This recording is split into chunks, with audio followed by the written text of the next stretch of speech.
If you've never seen Witchboard, I suggest you get right on it because you're missing out on a true 80s paranormal thriller that makes the Amityville Horror look like a Mr. Rogers episode. In the Amityville Horror, the most you can expect is a dirty toilet.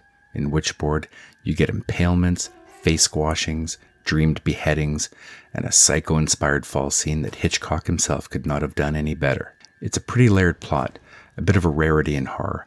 The movie opens with a house party being hosted by Jim and Linda.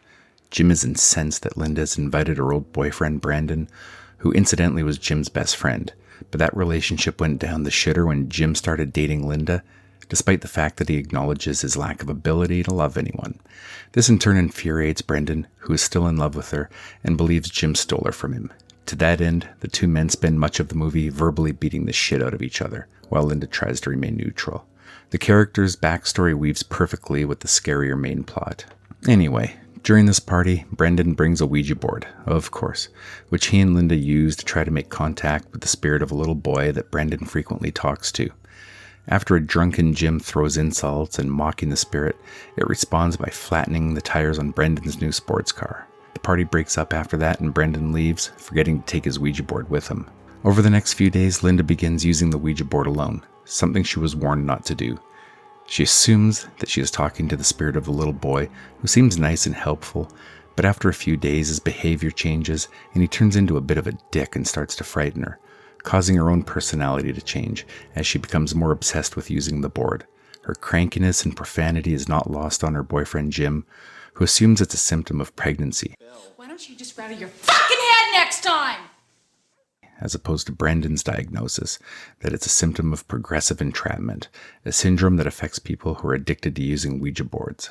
After a series of deaths involving Jim's co-worker and a weird psychic medium Brendan hires to try and talk to the spirit of the little boy, Jim becomes the person of interest to the detective in charge of the investigation, who suspects foul play and keeps popping up out of nowhere and using magician cliches to try and drive home his points, something that kind of gets on your nerves. Finally, when Linda is injured and hospitalized after an apparent attack by the spirit, Jim and Brendan try to put aside their mutual disgust of each other and team up to put an end to this bullshit once and for all.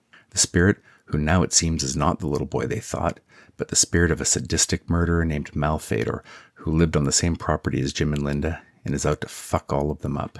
After a Ouija board session where Malfador kills Brendan, Jim flees back to his apartment to find it trashed, and Linda, now fully possessed by Malfador, tries to trick him into shooting himself, telling him that he's the portal.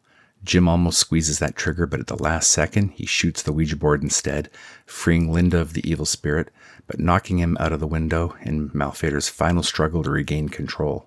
The movie skips ahead to Jim and Linda's wedding. All's well that ends well. He was in love with her. With one of the few cliche moments of the movie happening right in the final scene, with the planchette moving to yes when the landlord wonders out loud if it still worked. I think this movie held up great over the years. Of course, it spawned 2 direct-to-video sequels, which seemed to be a bit of a hallmark of the 90s. But this one is the only one in the franchise worth watching.